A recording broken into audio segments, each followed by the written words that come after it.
কি অবস্থা তোমাদের সবার? মোটামুটি আছে আর কি স্যার। ওকে।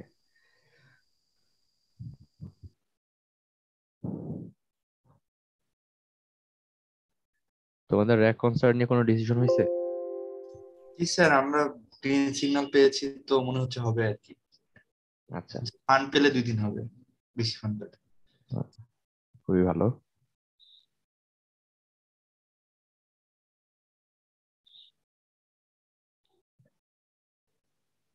তোমরা কি স্ক্রিন দেখতে পাচ্ছো? Yes sir. ওকে।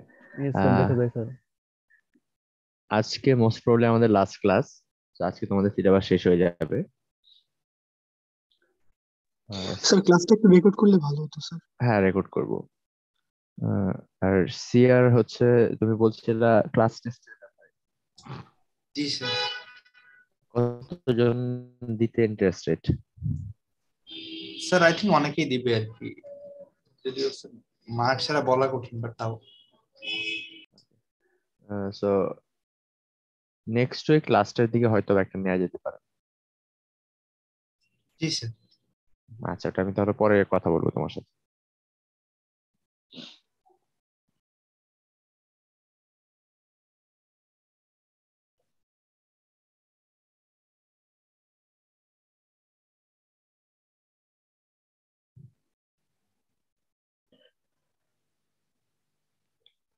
আজকের টপিকটা হচ্ছে মেনলি বায়োলজিক্যাল অ্যাপ্লিকেশন। আমরা কি টাইপ সিরামিক ইউজ করি বা তাদের প্রপার্টিটা কেমন হতে হবে সেগুলো নিয়ে আমরা একটু জেনারেল আলোচনা করব।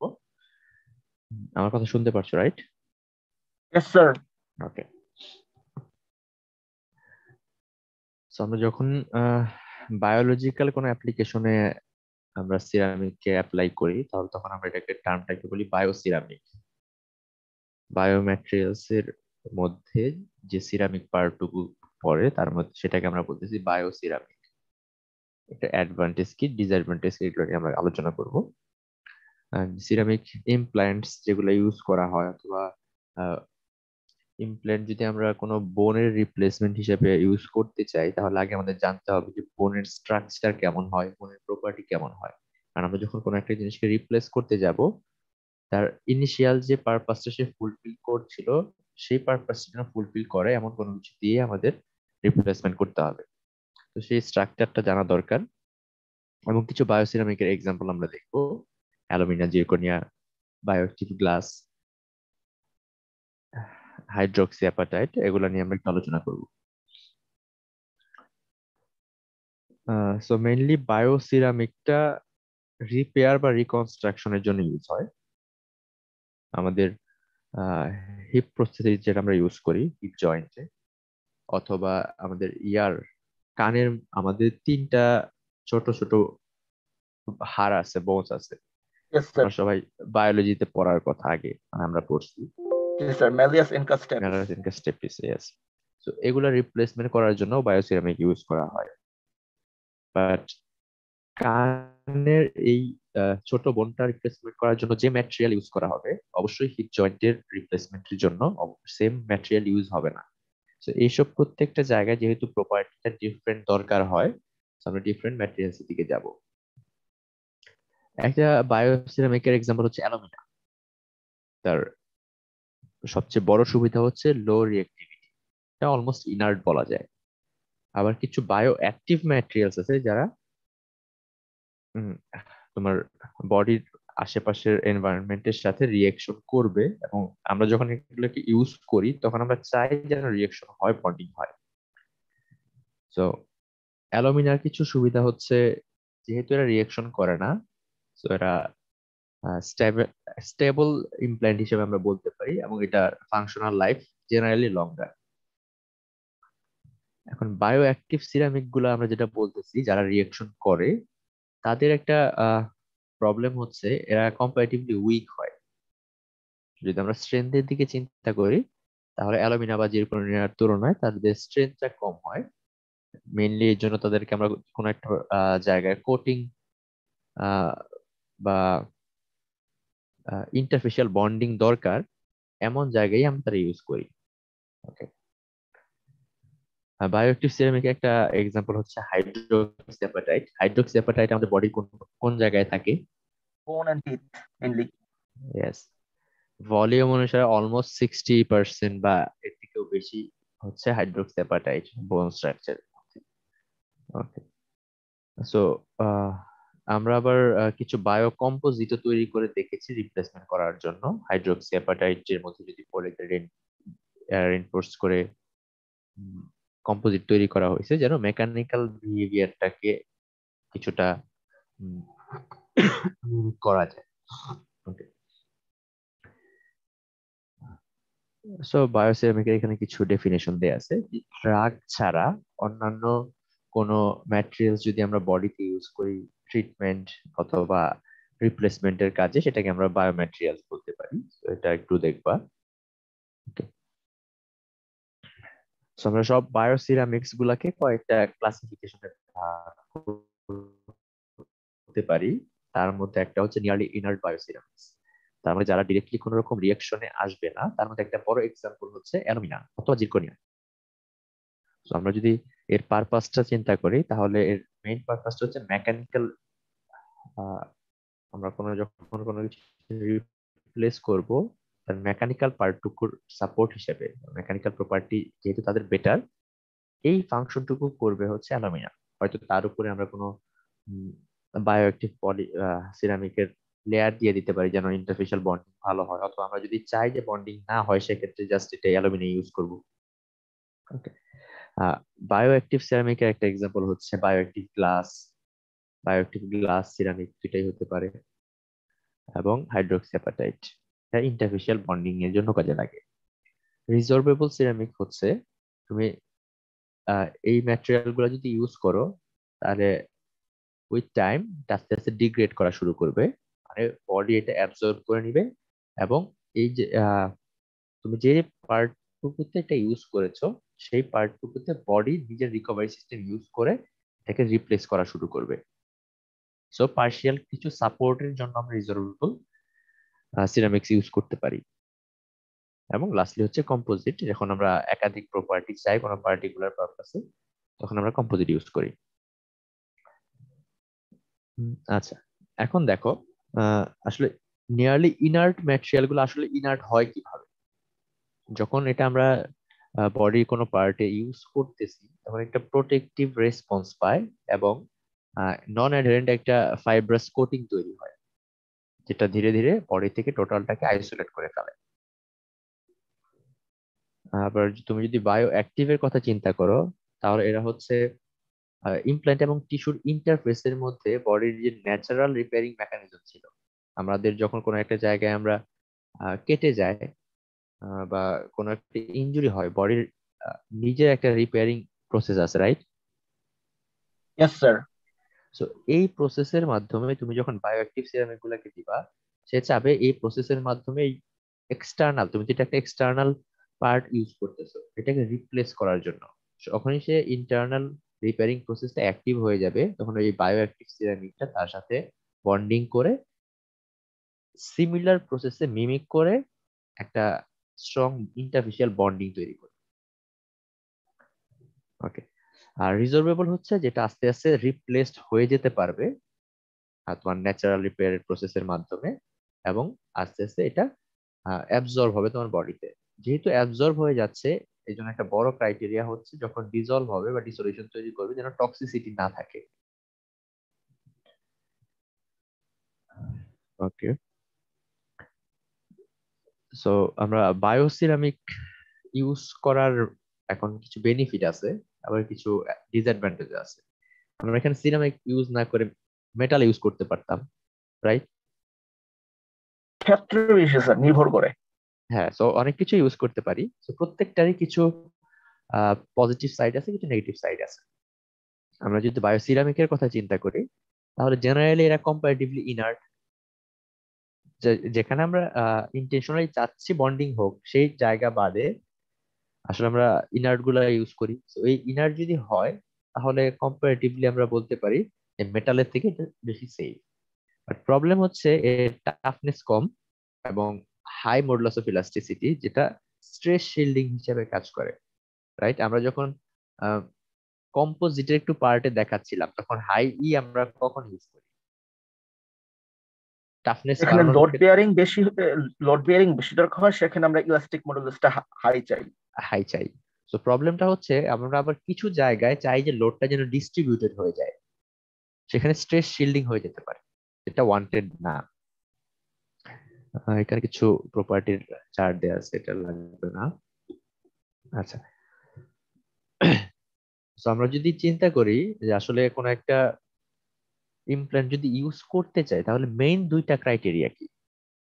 একটা হচ্ছে তুমি যে পার্টি ইউজ করতেছো তার ফিজিওলজিক্যাল এনভায়রনমেন্টের সাথে যেন কম্প্যাটিবল হয়, এবং যে পার্টিকুলার পারপাসে তুমি ইউজ করতেছো সেই পারপাসটা যেন সার্ভ করে, মানে সেই প্রপার্টিটা যেন সে ম্যাচ করতে পারে। যদি কোনো পার্টিকুলার মেকানিক্যাল প্রপার্টি দরকার হয়, সেটাও যেন থাকে। আদারওয়াইজ তুমি যে গোলে এটা রিপ্লেস করছিলা সেটা তো ফুলফিল হবে না।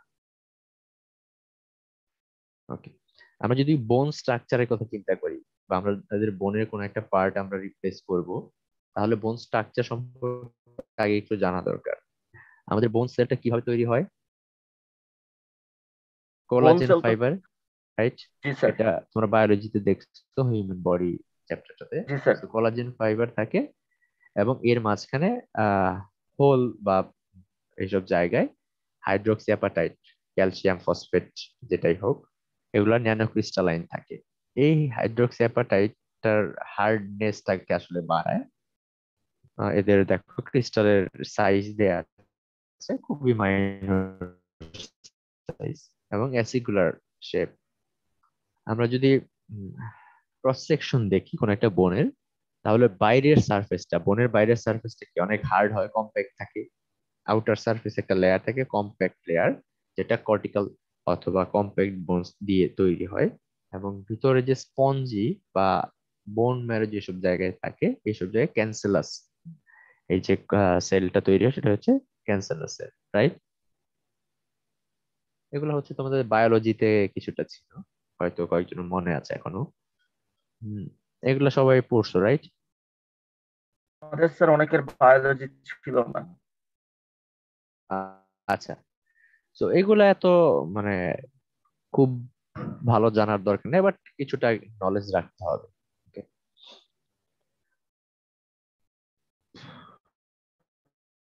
ওকে, এখন আমরা এর আগে তোমাদের একটা কথা বললাম, যে হচ্ছে কিছু জায়গায় স্ট্রেস শিল্ডিং করে ফেলে, যেটা আমাদের প্রবলেম হয়। আচ্ছা, তো আমরা যখন বোনস ইউজ করতেছি, bones relatively high modulus of elasticity show করে। আর যখন দুইটা বোনস এর মধ্যে কানেক্টিং জোনের কথা চিন্তা করবা, সেখানে কি আছে? লিগামেন্ট, টেন্ডন, এগুলা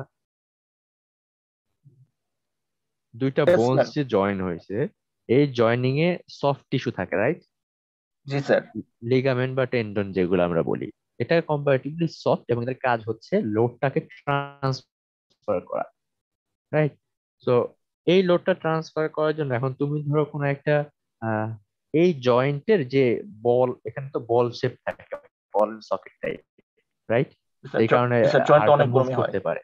হ্যাঁ, অনেক রকমই হয়। তো আমরা যদি হিপ জয়েন্টের কথা চিন্তা করি, একটা তোমাদের ছবি থাকার কথা, hip joint, ball and socket. Right? এই এরকম, রাইট? তো তুমি এই পার্টটাকে যদি রিপ্লেস করতে যাও, তাহলে এটার কিছু কিছু ক্রাইটেরিয়া থাকতে হবে, যেহেতু এখানে মুভ করতেছে, মুভেবল পার্ট। সো এটার ওয়্যার যেন না হয় সেটা একটু খেয়াল রাখতে হবে। এনাফ টাফনেস যেন থাকে, আদারওয়াইজ ব্রিটল ফেইলিওর হয়ে যেতে পারে। আমরা চাই না এ আস্তে আস্তে রিঅ্যাকশন করে ডিসলভ হয়ে যাক। সো ইনার্ট হইতে হবে, এবং খুব বেশি হাই মডুলাস অফ ইলাস্টিসিটি যদি থাকে, সেক্ষেত্রে লোড ট্রান্সফার হবে না, একটা থেকে অন্যান্য বোনস এর লোড ট্রান্সফার হবে না। টোটাল লোডটা এই বোনস এর মধ্যে পড়বে, বা পার্টিকুলারলি এই পার্টে পড়বে, যেটা পরবর্তী ফ্র্যাকচার করে ফেলতে পারে। এটার কথাই বলছিলাম। ওকে, তো দেখো স্ট্রেস ফিলিং আসলে কিভাবে হয়। নর্মাল আমাদের বোনস এর যদি মডুলাস অফ ইলাস্টির কথা চিন্তা করো, তাহলে কর্টিক্যাল এবং ক্যান্সালাস যে বোনটা আছে তার ভ্যালু দেখো, এবং আমরা অ্যালুমিনা যেটা ইউজ করি তার ভ্যালু দেখো। তাহলে কি আমরা আসলে এই বোনটাকে এই ম্যাটেরিয়াল দিয়ে যখন রিপ্লেস করবো, তখন কি সেম টাইপের প্রপার্টি পাচ্ছি? না স্যার, সুযোগ নেই। সুযোগ নাই। তো আমরা চেষ্টা করি যেন এর সাথে কোন রকম কম্পোজিট বা অন্য কোনো ম্যাটেরিয়াল ইউজ করে এই হাই ভ্যালু অফ ইটাকে লোয়ার দিকে নিয়ে আসতে।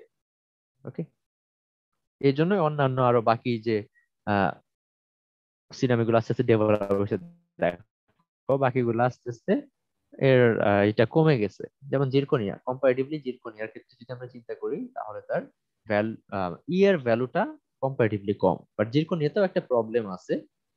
আমরা যদি জিরকোনিয়াতে থাকি, জিরকোনিয়ার প্রবলেমটা হচ্ছে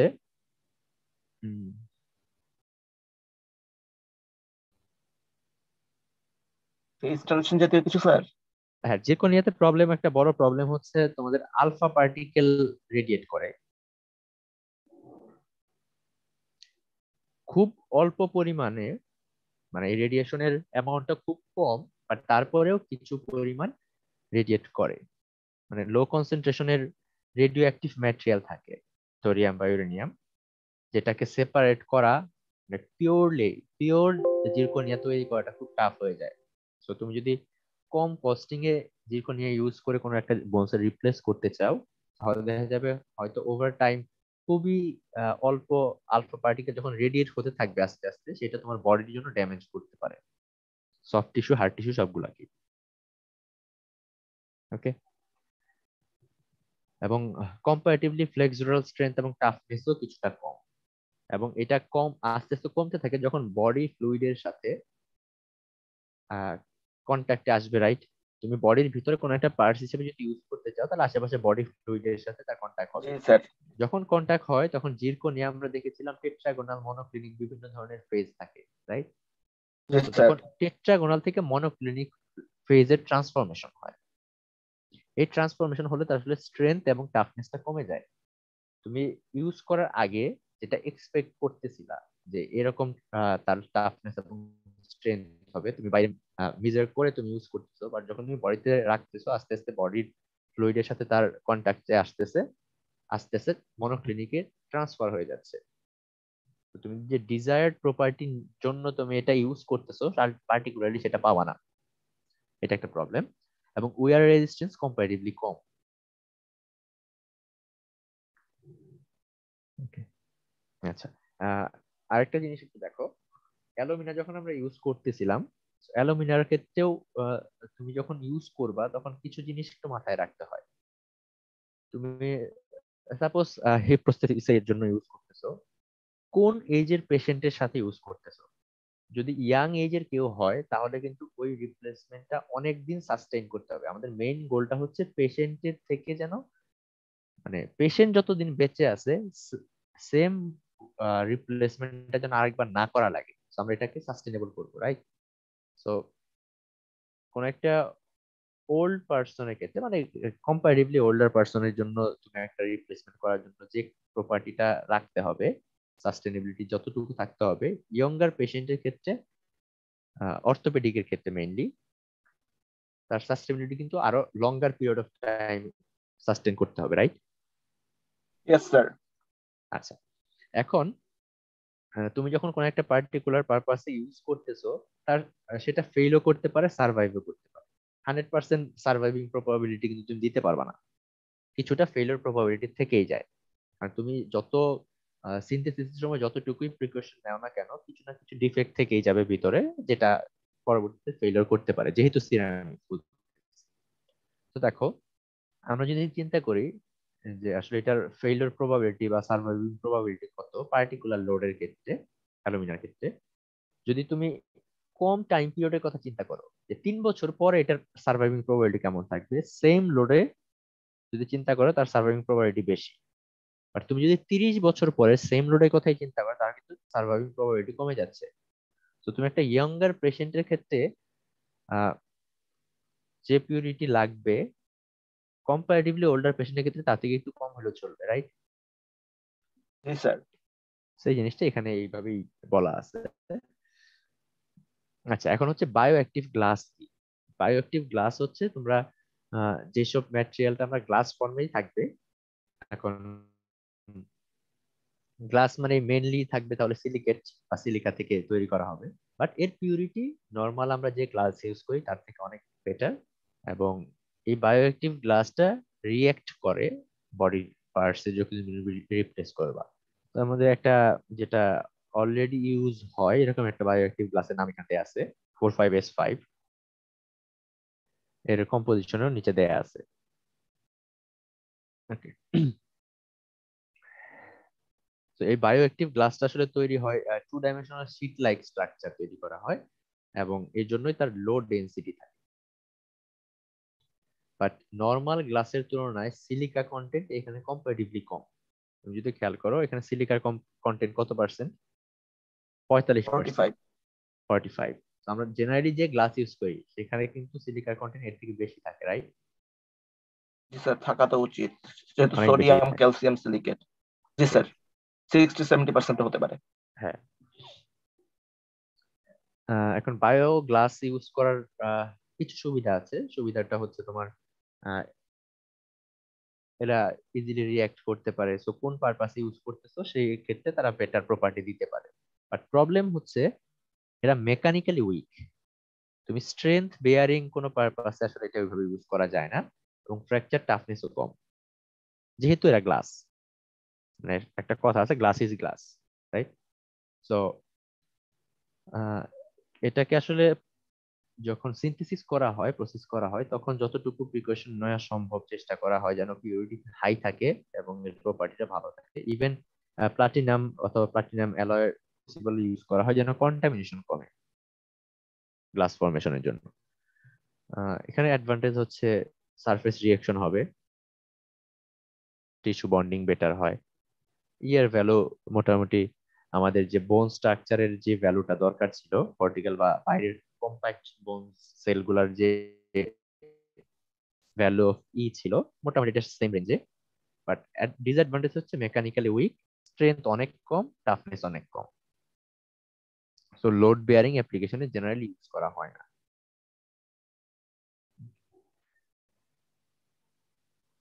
আচ্ছা, তাহলে এটা ইউজ করা হয় কোথায়? তোমরা যারা ডেন্টিস্টের কাছে যে আহ, দাঁতের বিভিন্ন রকম ট্রিটমেন্ট করছো, হয়তো দাঁতে যদি ছোটখাটো হোল তৈরি হয় সেক্ষেত্রে দেখবা যে গ্লাসের মতো কিছু একটা দিয়ে কভার করে দেয়। কেউ কি ডেন্টিস্টের কাছে ট্রিটমেন্ট করেছো এরকম? জি স্যার।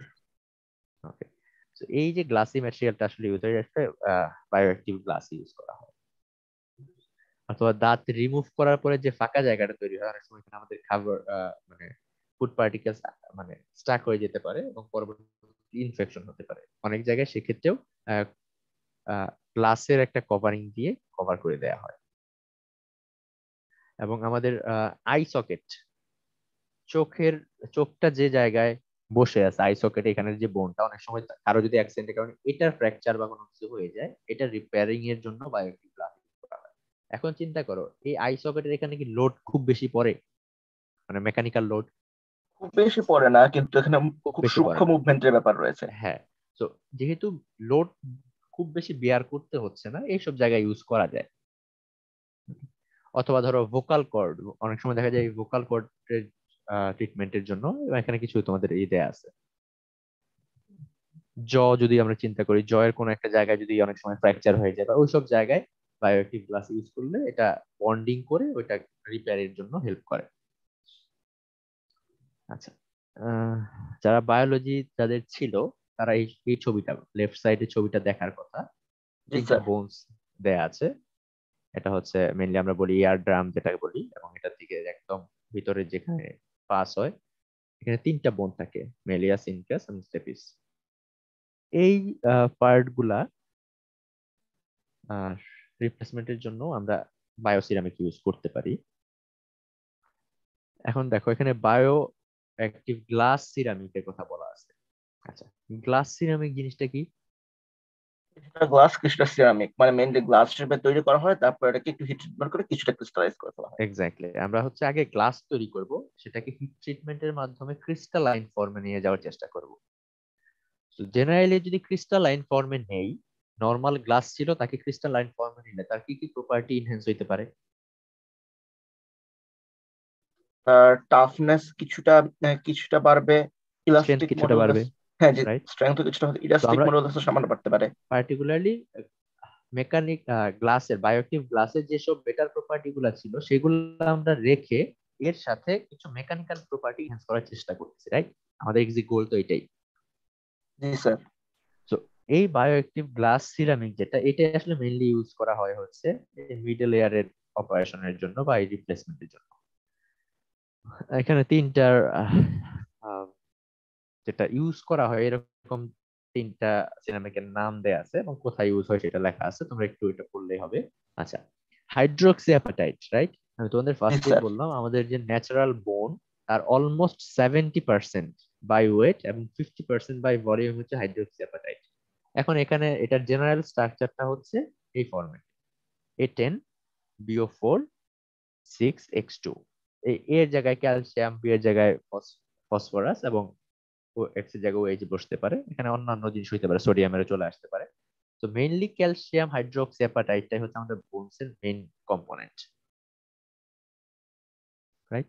সো এটাও এক ধরনের বায়োসিরামিকের মধ্যেই পড়ে, যার যদি আমরা ক্রিস্টাল স্ট্রাকচার দিকে যাই সেটা হচ্ছে হেক্সাগোনাল শেপের। তো তোমাদের আহ এই পর্যন্তই আসলে।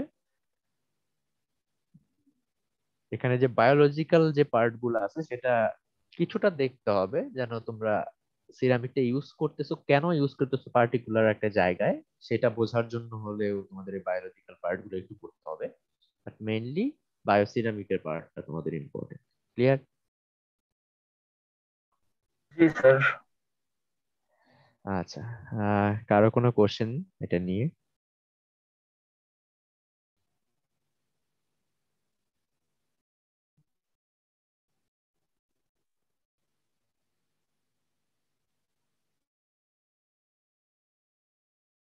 সুমিত?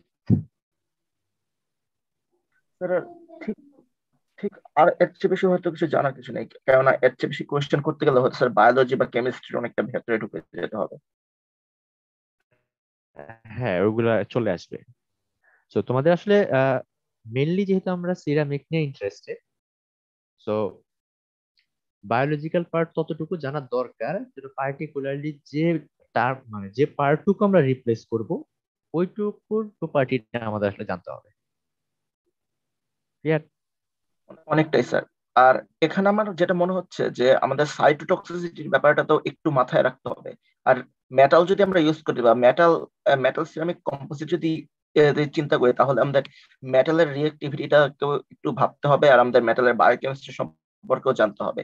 যেমন স্যার আপনি একটা উদাহরণ দিয়েছিলেন যে পলিমার বা মেটালও ইউজ করা যেতে পারে। পলিমারের ক্ষেত্রে আমাদের কিছু বায়োরিজর্ভেবল পলিমার, যেমন ধরুন যে পলিল্যাকটিক অ্যাসিড হয়তো আমরা ইউজ করতে পারবো, কিন্তু কিন্তু টেফলন তো স্যার আর বায়োরিজলভেবল হবে না।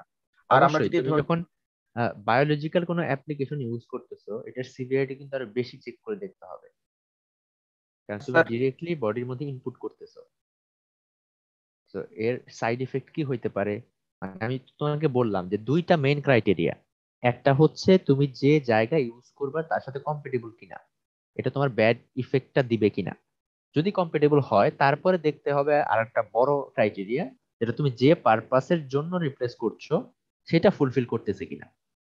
স্যার আর এটা বায়োকেমিস্ট্রির ক্রাইটেরিয়া। ব্যাপারটা স্যার পলিমারের ক্ষেত্রে একটু ক্রুশিয়াল, কেননা অনেক ক্ষেত্রে দেখা যায় যে পলিমার থেকে যে মনোমার গুলো চলে আসে, সেই মনোমার গুলো আবার বডিতে কিছু প্রবলেমেটিক ইফেক্ট ফেলে। যেমন ধরুন যে অটোমেটিক যেসব স্ট্রাকচার থেকে যেসব পলিমার গুলো সিনথেসিস করা হয়, সেসব যদি বডিতে চলে আসে তবে বডির অনেক বায়োমলিকুলের সাথে প্রবলেম ঘটতে পারে, এরকম কার্সিনোজেনিক বা কিছু কিছু ক্রুশিয়াল হরমোনের ফাংশনও ওলটপালট করে দিতে পারে।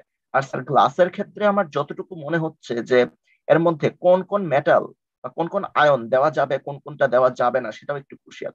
যেমন স্যার আপনি বললেন যে অ্যালুমিনা হচ্ছে হচ্ছে মোটামুটি নন রিয়েক্টিভ, কিন্তু এটা যদি কোনো রিয়েক্টিভ ফেজে থাকে, ধরুন যে বায়োরিজলভেবল এর মধ্যে যদি আমি অ্যালুমিনা দিয়ে দিই তাহলে কিন্তু ঝামেলা হতে পারে। কেননা অ্যালুমিনিয়ামের যে আয়ন Al3+, এটা কিন্তু বডির অনেকগুলো প্রোটিনকে কোয়াগুলেট করে দিতে পারে, এবং এবং অনেক ইলেকট্রোলাইটকেও এরা সল্ট আউট করে দিতে পারে। ফলে এটাও একটা সিগনিফিকেন্ট প্রবলেম। আর আমার কাছে আর যেটা মনে হয়েছে যে অন্যান্য ম্যাটেরিয়ালের সাথে আমরা যখন গ্লাস বা সিরামিক কম্পেয়ার করবো, তখন আমাদের বডি পার্টের ম্যাটেরিয়ালটা যে ইয়াংস মডুলাস রয়েছে, ইয়াংস মডুলাস বা স্ট্রেংথের সাথে সাথে আমাদের গ্লাস বা সিরামিকের স্ট্রাকচারটাকেও হয়তো কিছুটা অ্যাডজাস্ট করে এগোতে হবে। তাহলে তো অবশ্যই।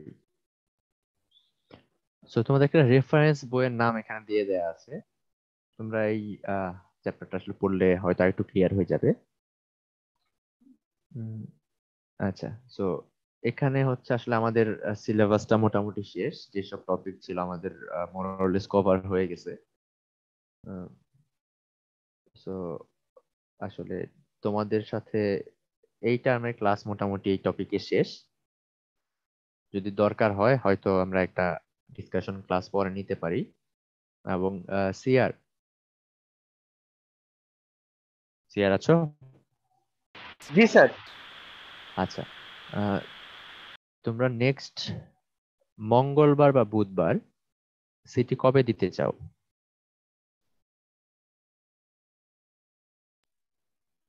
স্যার এখন তো শিডিউল টাইটই, তো আমাদের কুইজের পর দিতে হবে এমন একটা অবস্থা। আহ, সমস্যা নাই, মানে তোমরা চাইলে সন্ধ্যার দিকেও দিতে পারো, প্রবলেম নেই। আচ্ছা ওরকমই করতে হবে আর কি, আর কি মঙ্গলবার সন্ধ্যায়। বাট সিলেবাস কি হবে? ওটা আমি তাহলে তোমাকে পরে জানিয়ে দিব। মানে এর আগে আমি আসলে নিতে পারবো না, আমি একটু ব্যস্ত অন্য কাছে। তো নেক্সট মঙ্গলবার অথবা বুধবার, মানে পরের উইকে, লাস্ট উইকের কথা বলছি।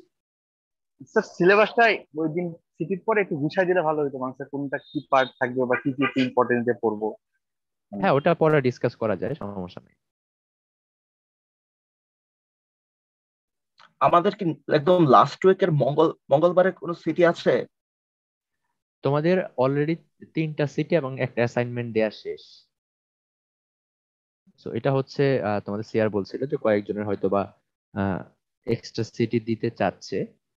তোমরা যদি এক্সট্রা সিটি দিতে চাও আমার প্রবলেম নাই, বাট এটা হচ্ছে যারা যে কয়জন দিতে চাও, যদি মনে করো যে কারো মার্কসের জন্য রিকভার করা দরকার বা দিলে ভালো হয়, তারা অ্যাটেন্ড করবা জাস্ট।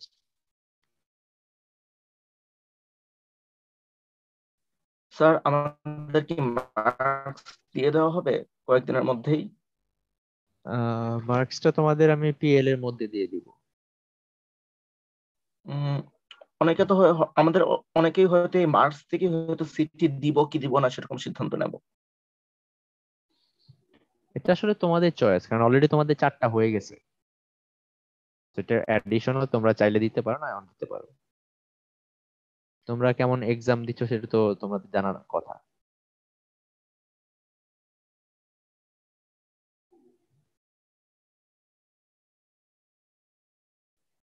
তাহলে স্যার আমাদের লাস্ট সিটি যারা দিতে চাইছে তাদের জন্য সিলেবাস কি হবে? সেটা তোমাদের আমি সিআর কে জানিয়ে দিব 2-1 দিনের মধ্যে। Okay sir. ওকে, ঠিক আছে। আর কারো কোনো কোশ্চেন?